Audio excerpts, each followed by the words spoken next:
I like how everyone knows they have to sit down when they hear that.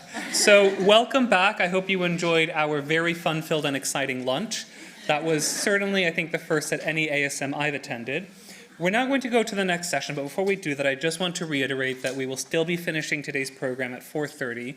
So do not worry, you can still stay here to see the very exciting conclusion of this ASM. But before we go on to the next thing, just to acknowledge that we're now going to be hearing from the Innovation and Public Involvement Area for Research Innovation. And the overall aim of this area for research innovation is to further the science and practice of public involvement and engagement, and to support and inform greater and more meaningful involvement in public health research by underrepresented and underserved populations. So to accomplish this goal, we're exploring how we can work with people with many different experiences and backgrounds to take part and contribute to public health research. I'm going to hand it over to my colleagues, Michelle, Gillian, Kate, and Tina, who will now take us through their work that they've done.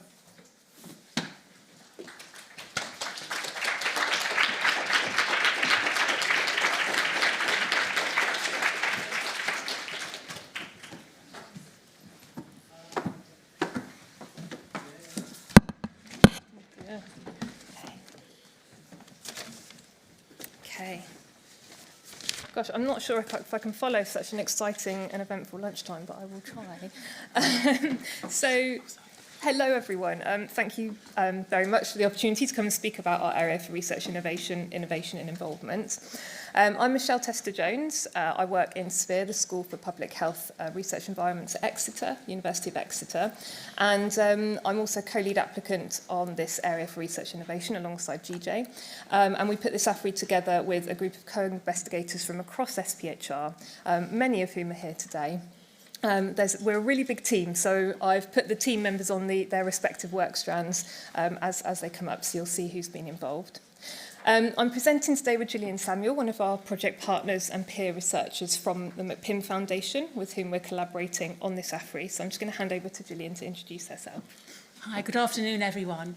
So thanks, Michelle. I'm Gillian Samuel. I'm employed by the McPim Foundation, which is, if you don't know, it's a small mental health charity based in London. They do all things public involvement in research in mental health.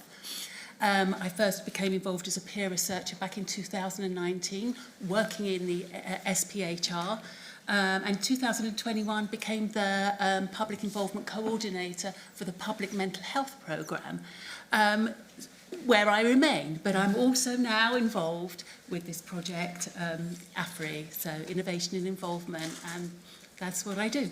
Thank you, Gillian. We're also really pleased to have some of our public partners from across the work strands presenting with us today, and these are Kate Hawley and Tina Denikovska. They'll each be introducing themselves and telling their impact story later on in the presentation, and they'll be here to answer questions at the end as well, alongside Rachel Proctor and Matt Egan. Okay. So, the core question in this work is what are the best and most creative ways to involve public partners in research. As GJ says, we're exploring how we can work with people from a wide range of backgrounds and as many different experiences as possible to take part in and contribute to public health research. But importantly, the aim of this work is not just to deliver more involvement activity, although we're certainly doing a lot of that, but crucially it's also to really generate high quality evidence that strengthens the science and practice of involvement and engagement. And to this end, we've developed the 3 work strands that you can see on screen now, and these are inclusion and innovation, methods and innovation, and shared learning and innovation. And I'm going to talk a little bit more about the work and some of the learning that's coming out of those work strands a little bit later on. But I am going to put quite a bit of focus today on how we've approached the idea of innovation in this work, where the innovation is across those methods, and also where the impact is both for our public partners and by our public partners. Before moving on, I just want to acknowledge that this work does bring together partners from across the SPHR network and beyond. The project includes many SPHR members, but also community organisations, charities, public health partners, all working together, so this is a great collaborative effort. I'm going to hand over to Gillian now just to talk about how we have approached the idea of innovation in this work.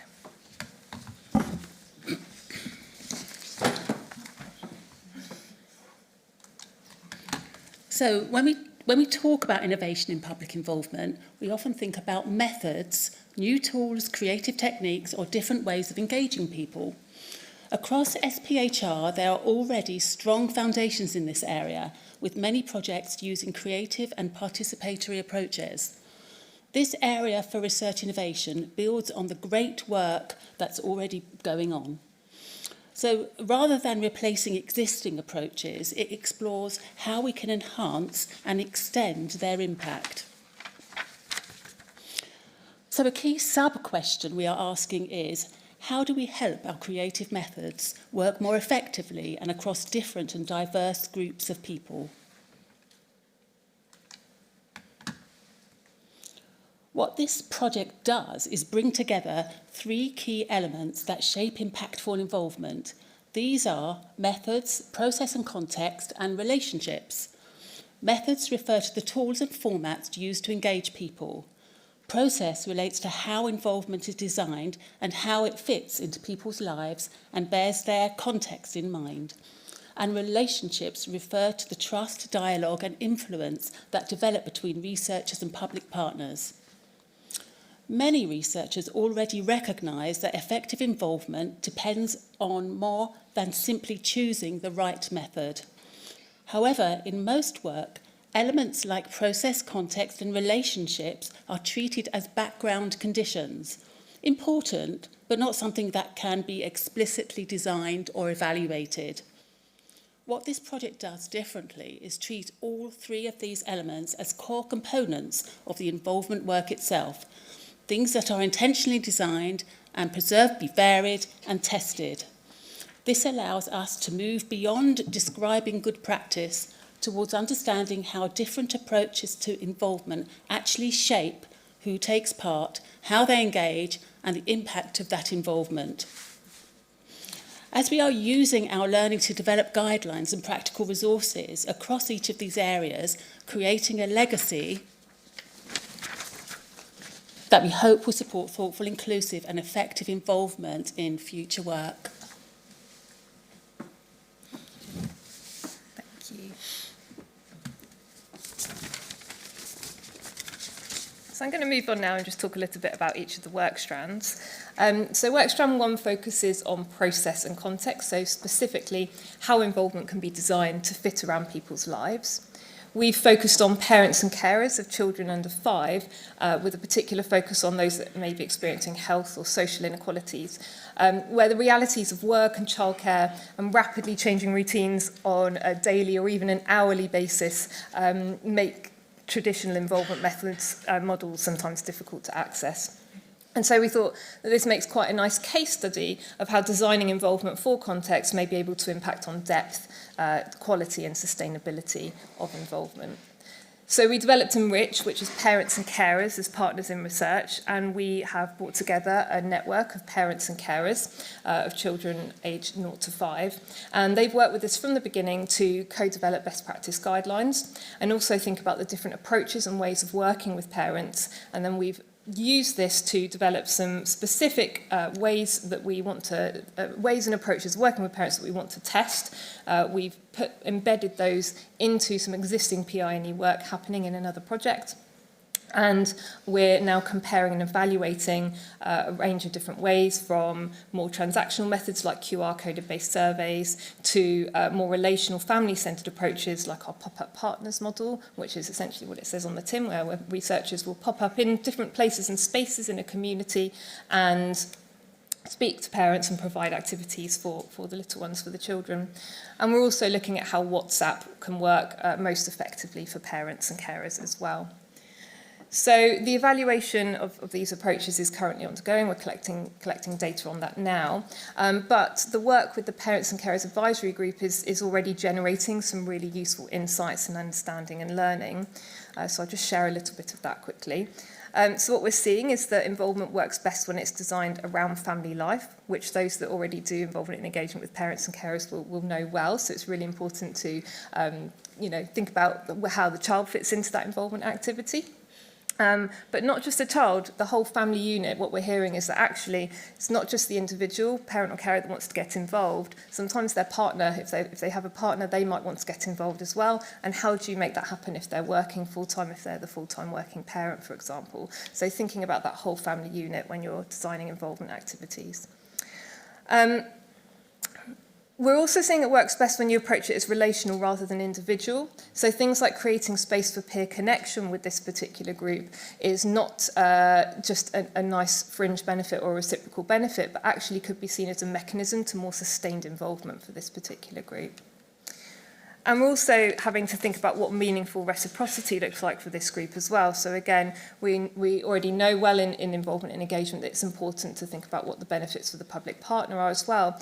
And for parents and carers, what we're seeing is that this is often closely linked to their identity as a parent and carer. They're coming as a parent and carer, and it's therefore important to recognise and value and shape involvement and engagement around what matters to them right then and there in where they currently are in that period of their life, rather than them adapting to us. And this is something we're thinking hard about at the moment as we look at the role of the parents and carers group as a subgroup of the wider public advisory network and what their roles look like at a whole SPHR school level versus a project level. So that's really interesting.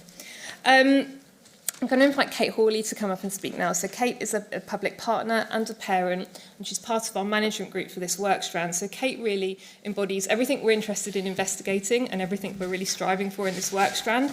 So I'm just going to invite Kate up to speak about her experiences of being involved. Thanks so much, Michelle.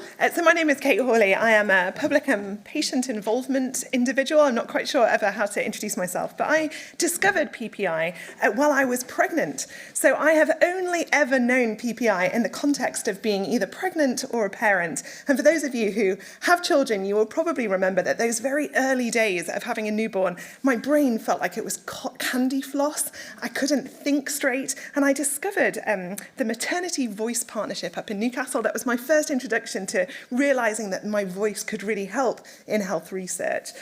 So all of the PPI that I did in sort of that first year of being a parent was through the lens of trying to breastfeed through Zoom calls, trying to attend meetings while I handed off my small child to my husband or my mum, being like, I just need to go to this for an hour. And so it was amazing when this opportunity came up, which was, how can we shape PPI to be best practice for people who have children under 5? Because it is different. I find so often, we're talking about how we want more diversity. We want to hear from a wider range of voices, but very, very few times do I hear people talk about removing the barriers to actually making sure that those individuals can contribute. And so this piece of work in Enrich has been an amazing opportunity for us to do a deep dive into what does best practice PPI look like when you have 1, 2, or 3 children at home pulling at your skirts, asking for a snack whilst you're trying to meaningfully contribute. And so this has been a wonderful opportunity for me, and I just wanted to talk really briefly about it. I think that a lot of what Michelle's just said there about a peer network is really important. In early parenthood, we have a lot of peer networks. Often they take the form of WhatsApp groups. I don't know whether you guys have a lot of WhatsApp groups, but I probably have about 100 WhatsApp groups on my phone that is just constantly beeping at me for school or for other things. And so for the first time ever, we looked at PPI in a WhatsApp group. I mean, like that is something that I've never looked at before, right? I always have to attend a meeting or I have to sort of review a document. That's what it's looked like in terms of involvement. But actually, some of the most meaningful conversations I have as a parent are me pontificating on WhatsApp, on the school WhatsApp group about this, or in the early days talking about infant feeding and how difficult it is to my friends at 2 o'clock in the morning. So how can we bring in WhatsApp or other forms of social media to mean that we can hear from that really underrepresented group of parents under the age of 5? And we want to hear from all of those parents, not just the parents that have time. Very often my friends will say to me, they'll say, how do you have time to do this? I'd like to do it, but I don't really have time. And I'm thinking, why do you feel like that? I want to hear from you, even if you don't have time. PPI is something that you should be able to do whilst you're holding a baby in one hand and stirring some baked beans on the other, because it's mainly ultra-processed food in my family, I've realised. And you're stirring baked beans in the other. Like, it shouldn't be that you have to sit down in front of a computer with a clear background and be able to really think straight great. It's about having that candy floss mind, stirring your beans, holding a baby, and still being able to contribute. And so this has been a great opportunity to look at that, and hopefully the findings of this will be instrumental in making sure that we actually hear from parents and carers in this group. Thank you.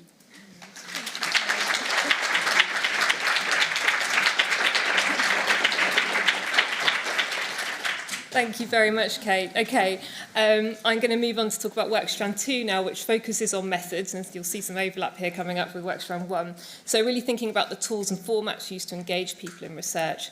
But as Gillian said, rather than this strand identifying more new tools, this strand is looking at digital approaches and testing how different digital methods currently being used can shape involvement, so particularly who they work for and what kinds of involvement and engagement they enable.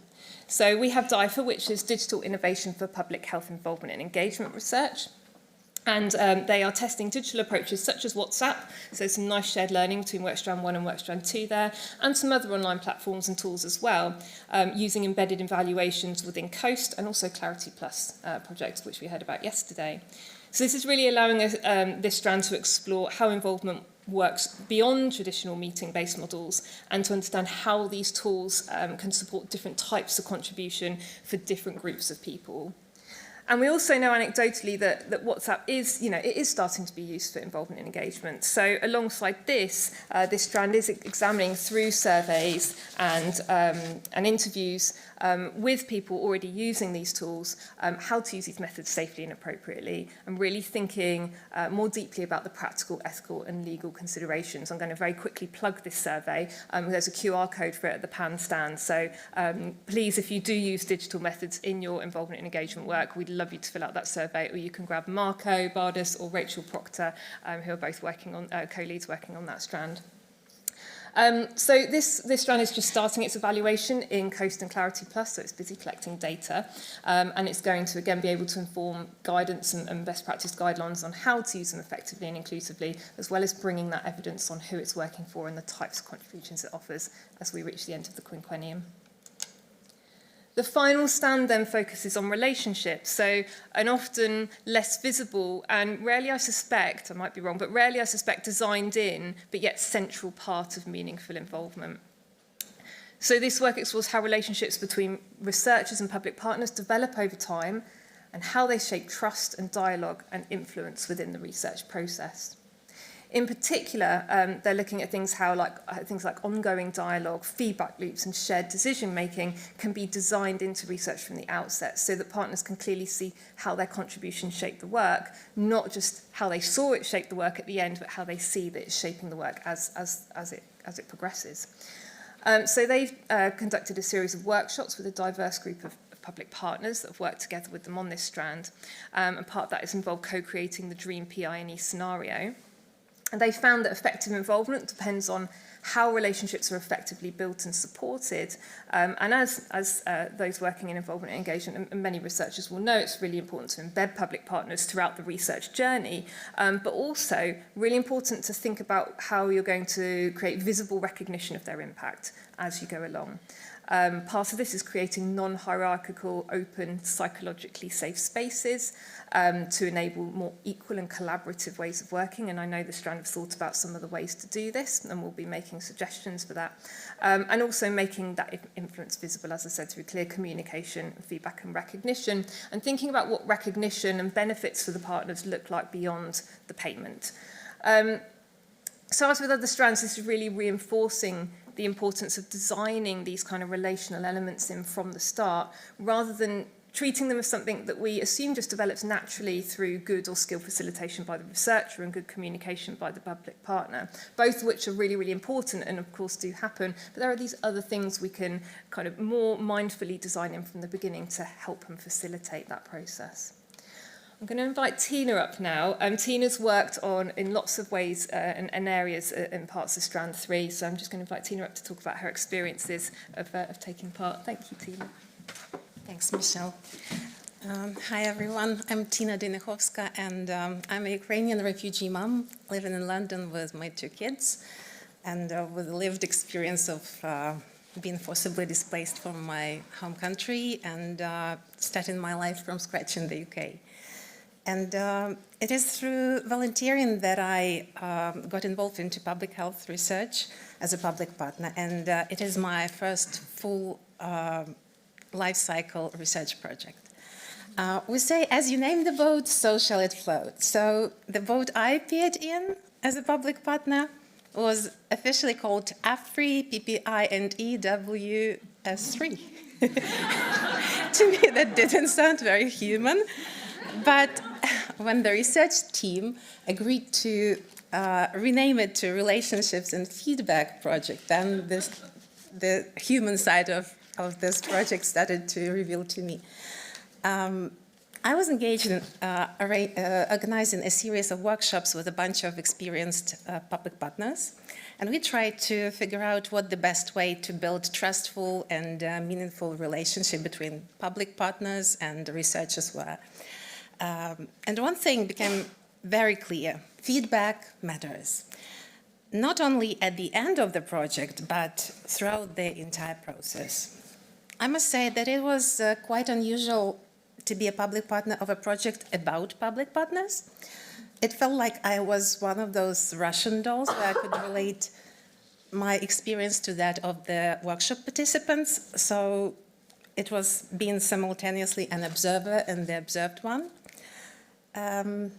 I'd like to say that it's key to get timely training, and I would have valued a short, structured course designed specifically for public contributors, because much of the existing training is aimed at researchers who plan to involve public partners and not at the public partners themselves. Other things that matter are clear communication, easy payment processes, and recognizing that people communicate differently. For example, accessible formats like WhatsApp can often work much better for quick and consistent exchanges than long email chains that can be overwhelming. So keeping communication precise, personal, really helps. I enjoyed being involved in rapid evidence review. It felt my voice really mattered, while interviewing potential workshop participants was a great way to establish human contact with the project team. And I would also like to acknowledge Matt Egan from the London School of Hygiene and Tropical Medicine. His democratic and friendly approach created an atmosphere where collaboration felt just natural and easy. And Matt, your training on scoping review was super helpful. It does matter to have feedback embedded throughout the process, not just as an end goal. And it also matters to have versatile forms of feedback available, not just filling out the forms or impact logs. I noticed that regular one-to-one meetings fuel deeper engagement and foster productive atmosphere. I'm grateful to Maureen Sagan from London School of Hygiene and Tropical Medicine for all her support and inspiration throughout the project and beyond.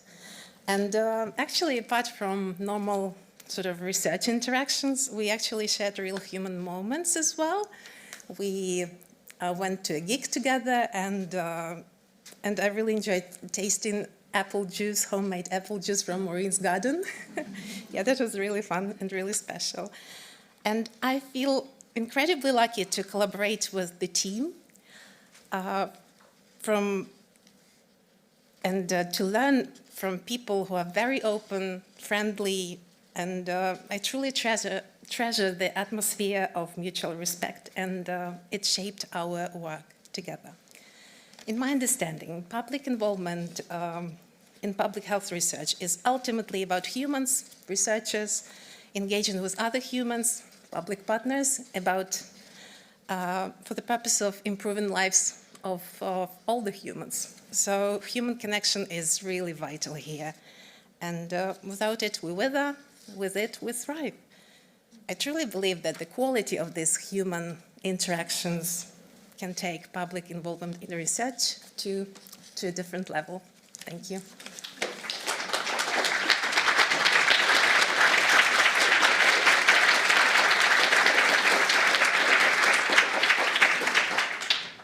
Thank you very much, Tina. That's brilliant.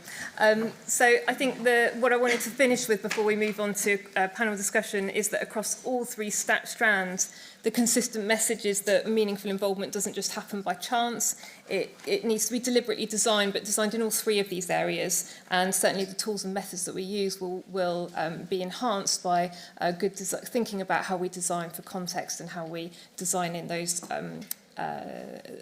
elements to support good relationship building. So it's about how the whole involvement experience is designed, and what we're demonstrating is that these designs can and probably should be varied depending on who you're working with, and can be systematically tested and understood in terms of their impact, and that's what we're looking to do and produce evidence on through this AfRI. So I'm just going to move to a short panel discussion now.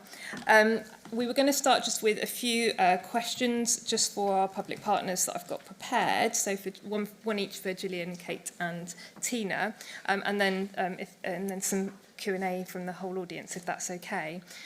So my first question is for Kate. So Kate, what did researchers do or stop doing that allowed you to take on a leadership role? Thanks so much, Michelle.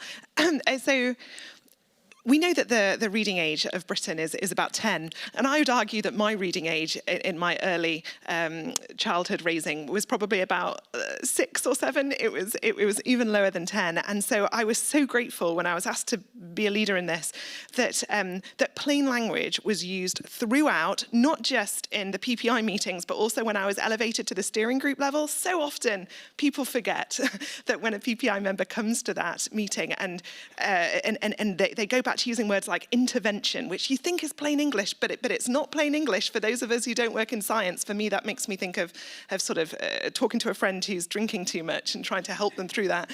And other words, comorbidity, and all sorts of these words come up that you think are lay, but they're not lay. And so I was really grateful that plain language was always used, that my understanding was always checked, and at no point was I made to feel less than or embarrassed that I didn't have that research background. So I was always able to contribute as an equal. So that was very important to me. Thank you. Thank you. And I have a question for Tina. So Tina, did you feel listened to, and what made you feel that way? Thank you. I'm still getting used to the amount of attention I get, my opinions get during research meetings. And yes, I did feel seen and valued during this project. And also the fact that researchers were so attentive to my needs made difference. For example, my suggestion to have agenda before the meetings was taken on board, or like the time of the general meeting was arranged around my school run. That was really amazing and helpful. Or just thing like providing the meeting room with a natural light, just because I mentioned once that I feel anxious when I'm in the room without any sort of natural light. So yes, it's all these things helped me to feel that my voice really mattered. Thank you, Tina. Thank you. And one question for Gillian. Gillian, when did involvement feel most impactful for you, and perhaps when didn't it? It's a very interesting question. When did involvement feel most impactful for me? Well, certainly not at the beginning of my involvement. Remember, my position in this project, it straddles both being on the senior management team, but also as a peer researcher involved actually contributing to the workshops of parents and carers of children under 5. So I actually was a bit confused as to what my impact could be. And remember that mostly I share my lived experience of mental health. That's what I'm used to doing. And, you know, what did I really have to contribute? But there was a moment, and it was quite some time into the project. I think it was probably about a year or so into the project, work stream 1, we had a team meeting and we were discussing who should attend the next workshop for parents and carers of children under 5. And normally we all go and we have a really good turnout. But on this occasion, we knew that there wouldn't be that many parents and carers actually attending, and we didn't want to overwhelm them with lots of us. So it was suggested that maybe one or two of us, the research team and myself included, maybe we should step back and balance the numbers. So I nobly said, that's not a problem for me, I'll step back this time, I don't mind not going. But it was at that moment that something really poignant happened. The researcher who was coordinating that team meeting, she said, no way, you absolutely have to be there because your input in those workshops is like gold dust. And I was like, what? And she made me realise that I'd actually gone beyond sharing my lived experience in mental health, and I'd turned a track, and I'd actually been sharing my lived experience as having had been a single parent of 3 children under 5 in past years, and I'd also continued to share my current role and sharing my lived experience of being a grandparent now in those workshops and talking about that lived experience, and that really had impact on me. I was very grateful to be acknowledged in that way, but it also made me think that, in our lives, we're not just about one lived experience, we're actually about lots of different things. Our whole life is a series of experiences, and we can all use that effectively to make an impact. Thank you, Gillian. Thank you, everyone. Okay, that's the end of our questions for the public partners. And I'd just like to finish by thanking everyone for all of the collaborating members and public and practice partners and individuals that have supported and contributed to this work. And we've got about 20 seconds left, so but thank you.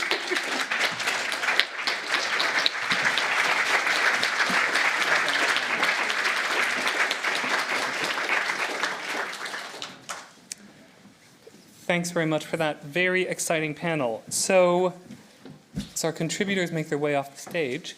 I'm excited to introduce our next session, which is on inclusive research.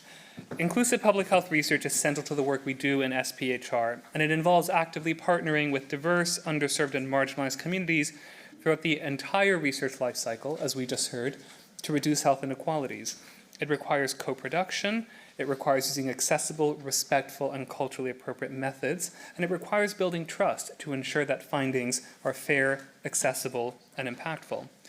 We're going to hear from 2 projects. We're going to hear from 2 projects in the school that exemplify our work in this area. And first up, we're going to hear around informal volunteering. So Callum, over to you.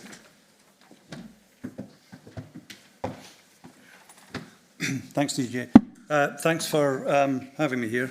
So I'm going to talk about this project that I've been involved in. It's around informal volunteering as a community resource to hopefully support the mental health and well-being of adults across the life course. This was a collaboration between colleagues at Imperial, Exeter, now Plymouth, that's Mark Tarrant, myself, Joyce Coker at Cambridge, and Fiona Duncan at Newcastle. We also were lucky to have Yasmin Rahman, a peer researcher who you'll be hearing from a bit later, and also Ellie Lee, who is she works at the Cambridge Council for Voluntary Services. So I think we were very lucky to have the team that we had. Just to start with then, what is informal volunteering? Because that's normally the first question that gets asked when I start talking about this project.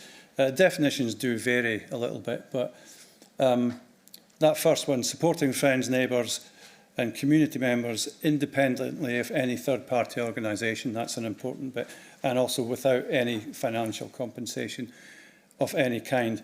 We did do a bit of PPIE work before this. That was my colleague Joyce Coker, who's up there at the back somewhere. There she is. She did a bit of very interesting, I think important work just to find out about what the general public knew about informal volunteering, and unsurprisingly, no one was familiar with the phrase informal volunteering. Almost everyone knows what it means, though they're very familiar with the concept. So it's more understood clearly as helping out, being a good neighbour, just doing the sorts of things that we probably all do from time to time, and maybe some of us even do it quite often. So it's helping friends, neighbours, we included family in this. A lot of definitions don't include family, but we included family because some of the communities that we worked with, and I'll talk about them in a second, often exist in large extended families. So a lot of the informal volunteering that happens there happens to relatives. They might be quite distant, but nonetheless they are family. And there's also the idea of, which I just found out during this project, was the idea of fictive relations. So that's the idea of the aunties and uncles that you find in some minoritized communities. So what did we do? The main question that we wanted to know is, what is the impact of informal volunteering on the mental health among disadvantaged and minoritized groups? One of the sub-questions that I'll address a bit later on is, can it be supported? Can we support informal volunteering, and should we support it? And how should we support it if we're going to? This was a mixed methods, realist-informed project. We did a systematic review, interviews and photo voice and focus groups with both participants and practitioners. And the key groups that we were interested in were Gypsy Roma travellers, older adults and asylum seekers and refugees. So what did we find? So from the review, we wanted to know, what works for whom and under what circumstances. That's the question that underlies realist research. So we wanted to know about the context, the mechanism and the outcomes. So under what context, different contexts would these mechanisms operate, and what were the outcomes? And the outcomes we were interested in was mental health outcomes and well-being. So initially we derived this from the literature review. That informed the later data collection, so it shaped the questions and topic guides that we would later ask. And what we found, I'm not going to go into a great deal about the methods or the results, because I do want to talk about not so much the outcomes, but the collaborations, the people we worked with, the people that we worked with that made this research possible. But in terms of the outcomes, so one of them, which we've called spiralling upwards. So that's the positive outcomes from volunteering. So it's social connections, people feel more valued.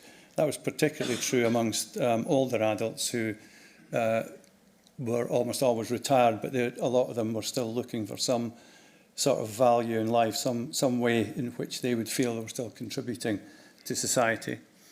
And that tends to motivate people to do more volunteering or to continue to do volunteering. The downside of that is what we call spiralling downwards. And I should probably say that the spiralling upwards was by far, the evidence pointed towards that a lot more than spiralling downwards. But I think still we have to be aware that there's this idea of taking on too much. It can become a burden. It can even lead to burnout. So people just not knowing when to say no, and possibly the person that they're volunteering for just being a bit too demanding. So this was definitely something that was talked about. It came out in the interviews. And it's something I think that we should definitely look out for that, and that might be something where some sort of intervention could help. So who did we work with? We had a few partnerships. So as I've said, we had Ellie Lee, who works for the Cambridge Council for Voluntary Services. She was fully part of the research team, only for, I think it was half a day a week. But still, her breadth and depth of experience in the world of volunteering, this includes informal volunteering, was absolutely crucial. She was really vital, I think, to the project, gave a whole new perspective. The rest of us were all researchers that were, part of the research team. So she really gave a vital perspective. We had Yasmin Rahman, who's a peer researcher, and we'll hear more from Yasmin in a bit. Personally, the people that I worked with quite a lot, I was quite keen to get Gypsy Roma traveller community involved in this. So I worked quite extensively with the Cambridge County Council Traveller Health Team. That took it took a lot of effort, it took a lot of time, a lot of effort. I think it was worth it. It was definitely worth the investment. I'm still personally somewhat disappointed in the recruitment that we got from the Gypsy Roma traveller community. I'll talk a little bit about that. It's building up trust is really quite difficult. We also work with a number of charitable organisations who work with asylum seekers and refugees. So some of these were in London. There was a few. There's a couple of churches. And I think they were all crucial as gatekeepers. So that was the way in to some of these communities. I think we all had our own networks, but it's not always enough. I think we just kept pushing and pushing in order to find gatekeepers. And I think trust enablers is something I thought about a lot. These were the people that, through their contact and the contact between the gatekeepers and the community members themselves, as well as myself, over time, and with effort, it does take effort, I think enabled us to build up this trust. And we're also good at being general advisors. They would, especially again going back to the traveller health team, they would point me in the direction of someone who would likely take part. I'd ask about someone else, point someone out, and they would just shake their head, going, "No, just don't bother." So they really put a lot into it, and I think they were absolutely vital in the success that we did have. So I said I'd talk a bit about support for informal volunteering. One of the good things about informal volunteering is that it's very free, it's open. You decide between yourself and the person or persons you're volunteering from when and what you do. That's one of the bonuses, one of the plus points of it, I think. Sometimes from practitioners you would get the idea that they want training around resilience and safeguarding, and there's definitely a tension between those 2 points of view. I think where that falls depends to an extent on the community group that you're talking about. So, for example, for older people, the idea of having a DBS check so that they can go and give neighbours a lift to appointments at the GP or hospital, some of them got quite offended at that. To them, they were thinking, well, I'm not a criminal, why do I need this? It's just not necessary. And it can seem burdensome at times. In that same, this was in a different project, but it turned out that because this community transport thing was partly run by the church and partly run by the council, they had to have 2 separate DBS checks, one for each. I think that sort of thing is just too much. I do think training around resilience, burnout, and just being overcome with the amount that you're being asked, I think that's definitely a good thing, something I would definitely be in favour of. But as I say, I think I've thought about this a lot and not really come to a firm conclusion, but I think it does depend on the community that you're looking at. For some people, like it says here, sure of their place in society, these are the older adults who've lived here all their life. They know how everything works. They know how the system works. A lot of them were middle class and well educated as well. So, for them, they knew how to use the system to their advantage. Others maybe not quite so sure of their place in society. Asylum seekers and refugees who have not been in the country very long. And I think quite possibly would benefit from some top-down support that may need to be light touch, but still I think it's something we do need to think about. So I'm going to hand you over to the voice of Yasmin Rahman. So Yasmin's our peer researcher. She's been fully part of the research team. She brings her own lived experience, and she was key in formulating questions, writing topic guides for interviews, interpreting the data, and just generally having input throughout the life of the study. And I think really was a very, very important part of the study, without which I think we would have struggled. So, with that in mind, this next slide, hopefully the tech's going to work. And hi, I'm Yasmin. I'm the peer researcher on this project. I was involved from the study preparation stage, where I took part in protocol development and the application for ethical approval, ensuring that lived experiences of disadvantaged communities were considered. During the research, I was able to provide suitable contacts for case study recruitment through my own networks. This meant communities who may previously have been hesitant to participate in research felt comfortable taking part. I also reviewed grey literature and developed the topic guides for volunteers, recipients of informal volunteering, and practitioners, ensuring that questions were accessible to participants. In order to reduce barriers to participating in the research, I facilitated focus groups and interviews at community venues that participants were familiar with, such as the Renewal Programme in East London, who work with refugees and asylum seekers. I received training in NVivo and used my lived experience to provide feedback on the insights that were emerging from the data, helping to contextualize findings.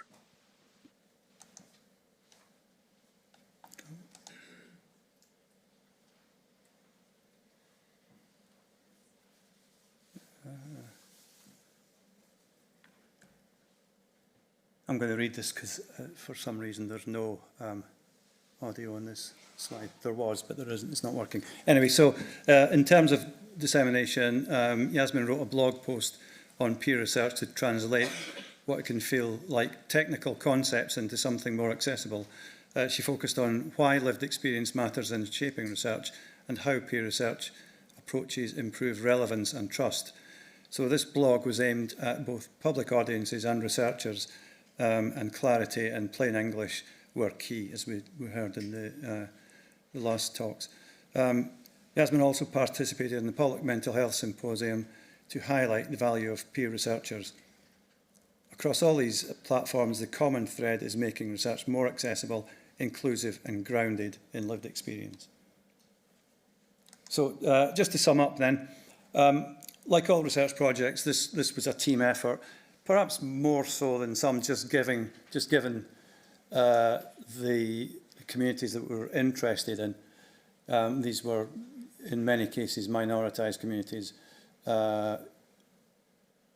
who had, over the years, especially Gypsy Roma travellers, developed a suspicion of society. So partnerships were key to success.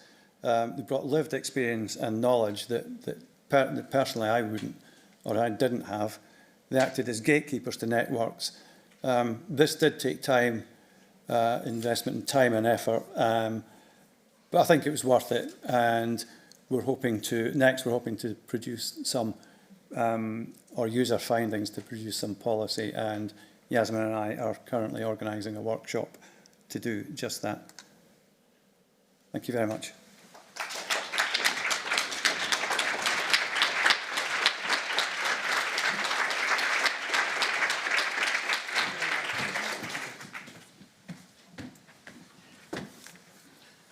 Okay, next up we're going to hear from Create, co-creating spaces of belonging and safety, impact through inclusive trauma-informed research. Okay, Jessica, over to you.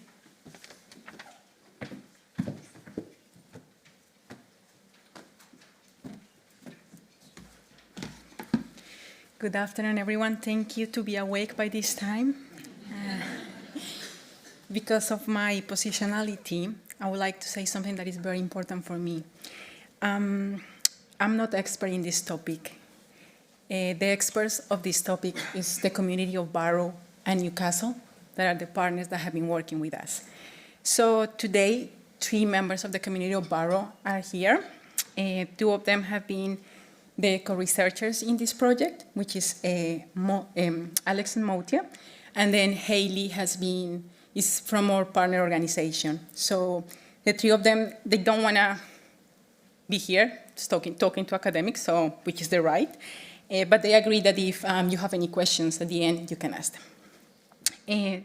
However, I just want to say that their life experiences has been what has shaped this project. So they have stayed with me, they have helped me shaping the questions, they have been in any activity with me, they have sit with the people, and their life experiences, that's what has made this project worth it and amazing. So yeah, I just wanted to be honest that even though I'm the one presenting today and having this microphone, I'm just borrowing their knowledge, and I think it's important to, in these kind of spaces, to acknowledge that even though we have the methodological perspective of this, it's thanks to our community partners that we are able to have good findings. And yeah, now, that being said, let me introduce you to our amazing project, CREATE. So within the activities that we're doing in the project, there was something that really struck me. We were talking about this within the Barrow community. They struggle a lot with transportation. So it's this woman that she's enduring a lot of domestic abuse, and she lives with PERP. She doesn't have any economic independence, and then she wants to search for some support with the agencies. Since transport is not reliable, she struggles a lot. She finally goes one day and manages to arrive to the center and goes to housing officer. And as soon as she gets in the office, she just finds a phone, because most of the people, they work from home. So they told her she needs to come another day. So she does it again. She struggles again because she doesn't want PERP to find that she's searching for some help. She goes a second time. And then when she goes, there is a person there, but there is a long line waiting. And the person tells her, like, what do you need? She doesn't give any details because there is people behind, and she doesn't want to share her story because they may know PERP. So she just speaks briefly what's her situation. Since she didn't explain more, the person just disregarded her and told her that that's not a big deal and she can just go back and try to sort the things at her house. And that was the situation they were talking about, that the door was open but nothing else was. And what can we do to change those things? And I think that's something that CREATE wants to go deeper into that. So CREATE, as I have been trying to point out, is very participatory research. And we want to focus in what makes people feel that they belong when they arrive to a place, what makes you feel welcome, and what makes you feel like you don't want to be in that place, like that place is not meant for you. And that's what CREATE is about. And we focus in trauma-informed approaches and creative methods, and how we can make these life experiences a resource for agencies. We have two sites. It's the northeast side and the Barrow side. I'm gonna talk a bit more about each of the sites separately. We have our trauma-informed approach, and in the previous sessions, when they were talking about the importance of language, and that's something that we have been trying to do in CREATE, or I'm trying to do from the initial moment. So it's not only how you frame the language, it's also how you presented the materials, the colors that you use, how you try to engage the people, and how you have to shape your mind and change it. And I say, like, sometimes it's just removing the academic lens, because what is so easy for us is not that easy to understand for other people. So I think that's something very important of trauma-informed approaches, that is how we make the people feel comfortable. So for example, in CREATE is also the environment. When somebody arrives to a place, how is the light, the chairs, everything, the food. We are making people feel comfortable or not. So I think that's something that we are trying to explore in CREATE. We did creative methods. So within our exercises, we did bracelet making, Lego building, any idea that the co-researchers that I have worked on and the co-researchers think that it will be good to implement, but it doesn't mean that the methodology behind it was not strict. We tried to frame the questions in an easier way, but that every question had a purpose and a name for the research, because it's also value the time. We don't want to waste people's time, and that they have a good experience, but also that we can able to extract useful information. Continue. So what has this bring to the research? We have managed to get amazing results. Not just, I think, evaluations that wouldn't have been possible because we have focused in getting people that has never been in these spaces, people that don't trust at all any agency, people that has been disappointed time, and they don't feel never any survey. They just give up with those spaces. So we have managed, and I think people here has managed to really bring us that people and hear their voices. And I think it's very important that we have tried to amplify those voices as much as possible. And being able, so from the first year of the mapping exercises that we have, after all the conversations that we had with these people, we took these 6 themes that were the main issues that they were having when they were trying to access to services. So the second year was this year that we tried with those six themes, try to know what will be the best or the ideal scenarios for the people. So now we have the limitation of the problem, and now what will be the best in order to approach it. It was amazing. It was, people will say like they will love that they will believe them from the first word, and a lot of stopping the retelling and ways that agencies can communicate among each other so they wouldn't have to retell the story. A private space, a safe space to talk, that people will be flexible and in the response services, because some of these people, we don't know, like they have multiple needs and they have a lot of struggle, so it's not like we'll be able just to go to a service from 9 to 5. So it will be how agencies will manage to offer a bit more flexibility. The training of the staff, so they say like not just a 2 hours training on what trauma-informed approaches mean, but really how that training can be embedded in their practices, how they can approach something with empathy, and how I know that language is something very difficult for us to get used to and to shape, because it comes from how we were raised. But the idea was like how we can prove the difference that it will also make in their services and how people will approach it if we start changing the language. To shift the burden, I think something that, that's where I start my conversation, is like recognizing the community expertise. They are the experts of those problems. They are the ones that hold those stories, and like it's how we can acknowledge their expertise in those topics and not disregard it. And give the same weight, the expertise, academic expertise, scientific expertise, the expertise of the agencies, but also the expertise of the community members and of those charities, of those partners that are in front lines listening to the community, and not judgment as the foundation. It's not amazing that Northeast team has had struggles, but it's amazing because I will be able to show you that in the case of our Northeast colleagues, they were working with women who have been in contact with the criminal justice system, and they were facing multiple needs, different levels of intersectionality. And it has made a struggle in order to have a continuous engagement of the people. And it's normal because the people is not in the stage for getting involved with research because of everything that is going through their lives, which I think is amazing in the sense that it's evidence itself. It tells us that, when we prepare the funding application, we have an idea, even though we know that we're going to work with people with multiple needs, but we have an idea of how it could work. And the Northeast side has shown that it doesn't work like that. So they were saying before in other presentations, it works different with every community. And we have been trying, in the case of the Northeast, shape it, how we can be even more flexible, how we can even explain what the situations are going and try to meet the person where they are. So it's something that we are trying to do right now. It's a challenge. And we're trying to see how we can learn from that and how we can shape in that case. These are two amazing co-researchers. And these are some things that they told me about the project. So Alex said that we are not people in suits, we are on the same level. Motia said that creative expressions help people talk with confidence and joy.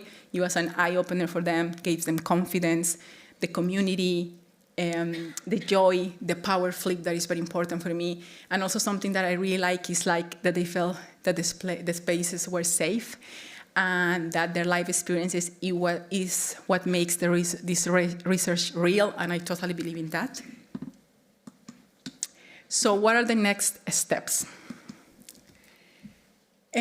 Now we have the task to go to agencies and see how we translate these findings in a way that they will appreciate, in a way that they will embed it in their practices. It's difficult, and I think that every person here that has worked with agencies know how difficult it is to try to push for some change after having community work.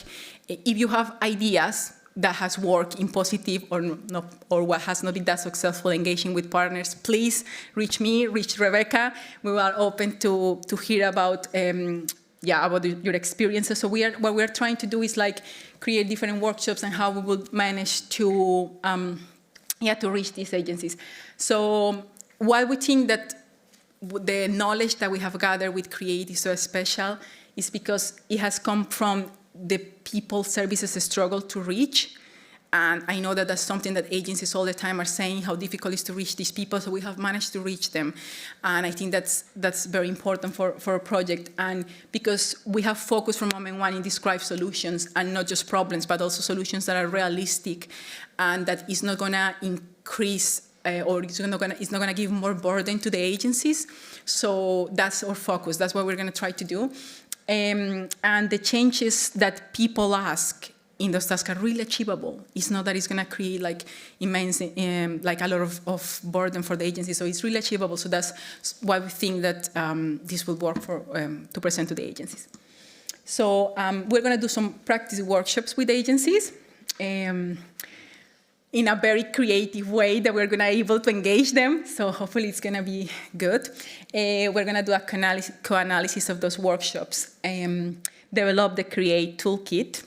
We're going to establish a survivor advisory research network, and also we're establishing a trauma-informed research and practice network. So you may have found my face and Rebecca's face in some tiny screens at the entrance.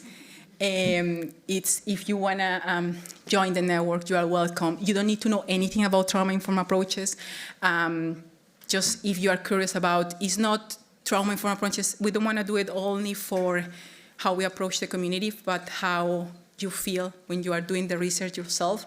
Because as Sangeeta was saying in the Voices presentation, each of us have a positionality when we are doing a research. You have any interest in doing this research, that's why we are here. There is something that drives you to do that research, and in some way, that research affects you at some point, even if you don't perceive it at the beginning. So that resonates with you. So sometimes you don't know how to approach things or how your positionality is going to be in the research, if it's going to affect it or not. So I think that kind of a space, that's what we're trying to build with this research network. So if you want to participate, there are some forms over there if you want to take or if you want to reach us.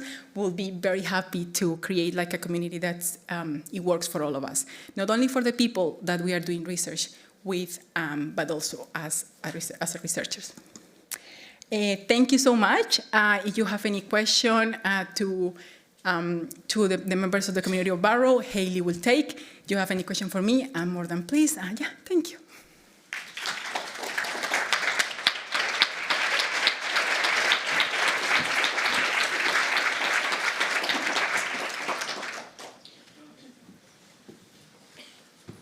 Okay, so we have time for a few questions.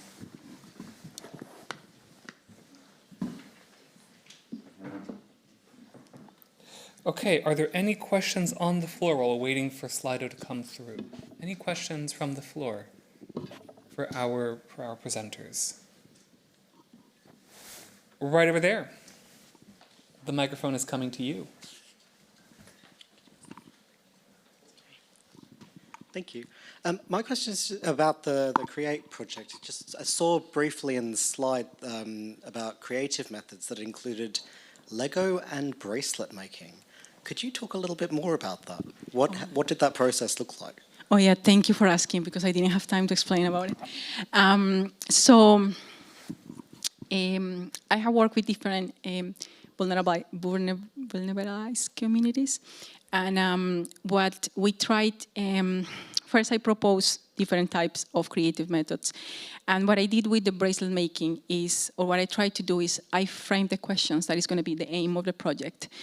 And then I see, so when a person is doing something creative, when you are using your hands, you can express quickly because the prefrontal cortex of the brain relaxes a little bit because the rational thinking relaxes. So what we did is like, in the case of the bracelet, for example, so if I say like, what we did was like, while we're doing the dream scenario, we were saying like, how would you like Sam, that was the character that she will receive, how will she feel good accessing those services? So how will she feel, how will she feel today she will access, and then how will be the good dream scenario? And you will, and then do the bracelet around it and talk about it. So you will find that in one of the pictures that was of there, when they were starting, it was very dark, like black, you know, like black, brown, when they were talking about what Sam will live today. And then when it was going on what will be the dream scenario of Sam, people start putting lighter colors in the bracelet and then close the bracelet, you know? And that's a finding itself. And that's something that we don't analyze sometimes, so because we just take out of the words. So then you take a picture, and then when you compare everything, all the bracelets, because they take the bracelets with them, or the necklaces that they did, and you're like, oh, they put dark when it was starting the story, and then the what if. You know, so that's a finding itself, and I think that's amazing of Create, and we did kind of the same with Lego. And how people just start talking more when you put something creative there, because the brain relaxes and the fight mode just relaxes, because just talking about that experience that has not been good for you initially gives you like heart attack, like no heart attack, it gives you like, yeah, your heart starts to race.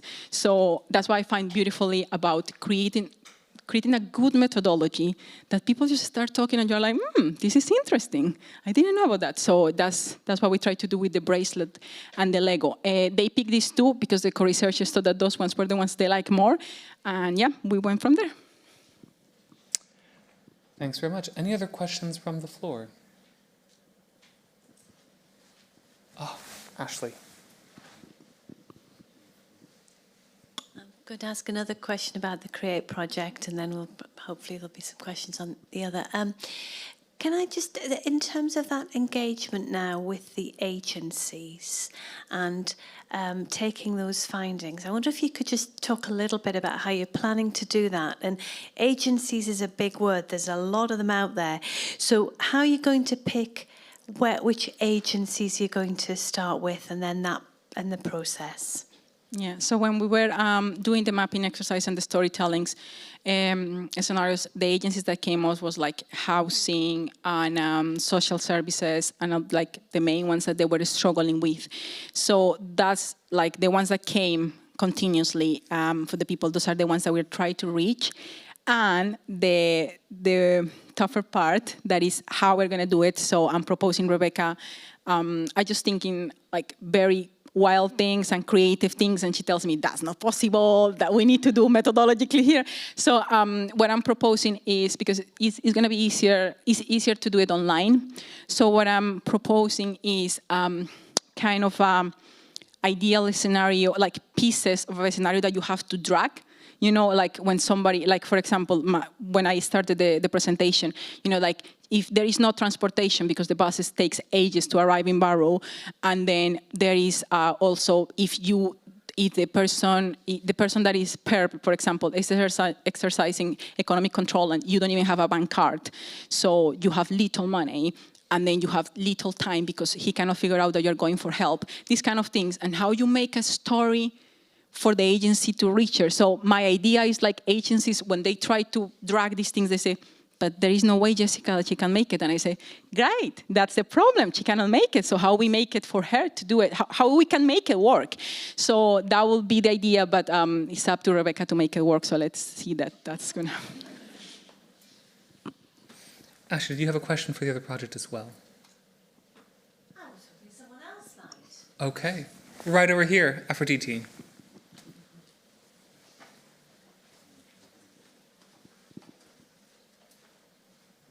Thank you. Aphrodite Stathi from University of Birmingham. I have a question for Callum for the informal volunteering project. Go. You mentioned trust enablers. And I wanted to ask you to give us a bit more information about how you identified trust enablers and how you supported trust enablers. So the ones I was really thinking of when I wrote Trust Enablers were the Cambridgeshire County Council traveller health team because the two ladies that I had most contact with were travellers themselves. So although they were working full-time at this job, they very well understood their own community. And so they were the ones that brought, specifically in this case, me, into, they would have weekly meetings in various community centres, and mostly in the north part of Cambridgeshire. And I went to quite a lot of meetings there, and it took quite a long time. The first time I went into one and did my little elevator pitch, they all just sat there in total silence and didn't say a word until Rose, who was the traveller health team lady and also traveller herself, kind of came in and re-explained it, I suppose, in a way that I probably hadn't properly thought through. I think I mean, I did really learn a lot on this project about just how wide the gap at times there can be between us as researchers working at universities and people who over generations have just built up this, well, just it's not them that built it up, but had this mistrust built up, and they, you know, that was what I meant by a trust enabler, someone who over time could just kind of open things up a bit. Does that answer it? I felt I waffled a bit there. It's a really nice way to describe that. I really like the trust enablers, because trust needs to be at the center, and you have really... Yeah, thanks. Okay, Sheena Ramsey, the microphone is coming to you. Thank you. I just have a question for the CREATE project, and thank you for those really interesting presentations. So one of the things you touched upon was the training around trauma-informed practice and so on. And I was just thinking there's a recognition, obviously, of trauma-informed approaches more at an organizational system level. So it's not just workforce thinking about it, but the whole system being more trauma-informed. Is that something you're considering in the work, particularly with the agencies you're reaching out to and working with, thinking about trauma-informed approaches across organizations and in their values, culture? I mean, that's our idea. I mean, we don't want to scare them off, and we talk to them, but we want to just to make them acknowledge that, you know, within the KPIs of the organizations, they have, for example, trauma-informed approaches, and they have, you need to do that, and then they just tick it when the staff that makes a 1 hour training of trauma-informed approaches online, and it's just, that's how they tick the KPI, you know, and it's that's really embedded within the community. And something is, for example, how they can be supported by community partners in that embedding of trauma-informed approaches, because at the end, they are the ones that are closest with the people's experiences, and they are the ones that are closest to their trauma, and they will understand better. So what is going to understand 45 minutes training, a general training of trauma-informed approaches about the trauma when a specific community in Barrow has going through?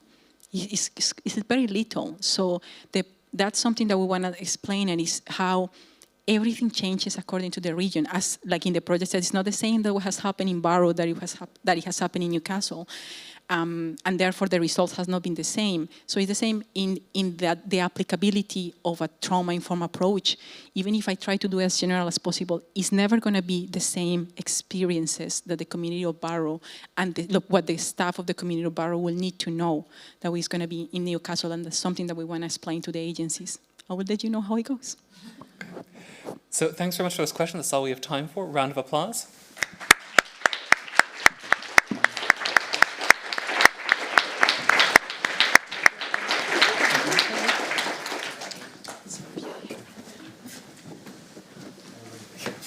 This one. Okay, we're now going to hear from our final round of digital stories.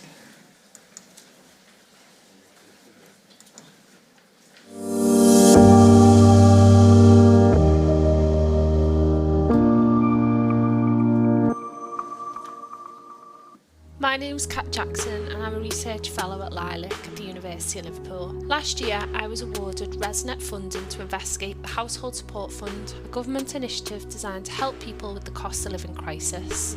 The funding was distributed by local authorities in a variety of ways. In some areas, support is given directly as cash to families. In others, councils work with charities and community organisations to provide help. This video focuses on an exhibition developed around the use of funding to support food insecurity in Liverpool. The exhibition's called Everyone Needs Food. In Liverpool, nearly half of children are growing up in poverty. We know that around 1 in 3 working age adults experience food insecurity in the city. Some face an even harsher reality, skipping meals or going days without food. Approximately 40% of the household support fund in Liverpool was distributed through community organisations to provide food directly to families struggling. Through this exhibition, I've worked with a local street photographer, Jane McNeil, to capture different ways organisations have supported their communities with the household support fund through food parcels, shared meals, warm spaces and human connection. Through this research, I've heard many stories. Some are incredibly difficult, but they are also full of resilience and compassion. And although this research is still ongoing, what is clear is that these organisations don't just provide food. They build trust, connect people to wider support, and in many cases help change lives. And whilst no one wants to rely on handouts, without it, many will go hungry. This exhibition is the first in a series of outputs from this study, which will be made into an academic report and publication. But academic reports don't always reach the people most affected. And for me, it's really important that research is accessible, that it reaches communities and sparks conversations. I hope it encourages reflection. And for those in policy and practice, I hope it offers food for thought, because ultimately, no one should go hungry. The title, Everyone Needs Food, comes from a mother I spoke to during a qualitative interview. She was doing everything she could to feed her children, yet still struggling each month. Change starts with awareness, with a conversation and with action. Thank you to everyone who's made this exhibition possible. Oral health is important. Good oral health is essential for overall health and well-being. Children with bad teeth face extreme pain, inability to eat or speak properly, and worst of all, they lose the confidence to smile. Imagine a child who does not want to smile. Yet not all children have the same start. Children living in more deprived areas are twice as likely to experience poor oral health. These inequalities are very real and they are unfair. For many families in deprived areas, access to dental care isn't easy. A mum explained, I've been talking to the co-op in the village because you can't get children's toothpaste and toothbrushes in the villages. And I think that's a massive problem because we are isolated, we cannot necessarily get stuff, and not everyone has access to the internet. Long waiting times for appointments, busy schedules, long travelling times, or simply not knowing where to start can mean that small dental issues grow into painful problems. Our research explored the role of family hubs in providing oral health support to families. Family hubs are trusted community spaces set up in deprived areas, and they provide health and well-being support to parents and their babies. By offering simple oral health support to the entire family, like guidance on brushing, healthy eating advice, and connections to the local dental services, family hubs can help prevent problems before they begin. For many mothers, family hubs provide a safe and confidential space to seek advice for their babies. Speaking about this, a new mum explained, if your baby wasn't sleeping, you're not on your own. I know you've got the internet, you can Google things, but it's not the same as talking to somebody else face to face and just getting it off your chest, because it's the hardest job in the world. To conclude, family hubs are safe spaces, and parents believe that they can be a great resource to improve access to oral health support.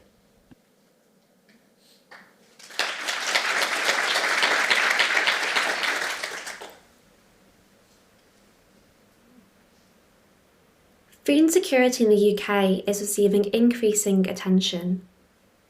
This often leads to conversations about how to get food to people through food banks and other forms of emergency support. But I have come to see that this focus needs to shift.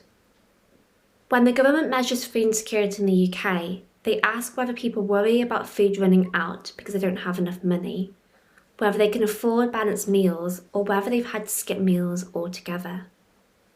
So this isn't really about a lack of food, but a lack of money.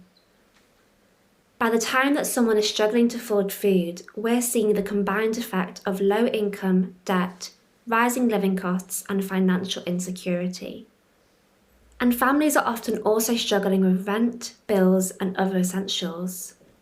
So food insecurity is really a measure of material poverty. But in the UK, poverty is often treated only as an income line, something you're either above or below. And whilst headlines about numbers being lifted out of poverty should give us hope, many above this line are still facing material poverty, including food insecurity.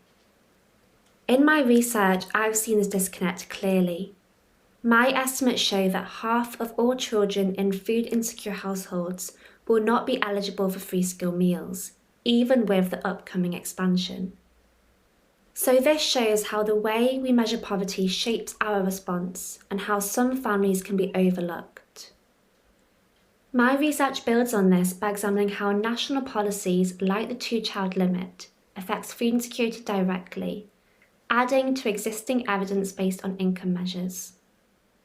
I hope that this contributes to a stronger evidence base so that policies can better reflect and respond to how poverty is experienced in everyday life.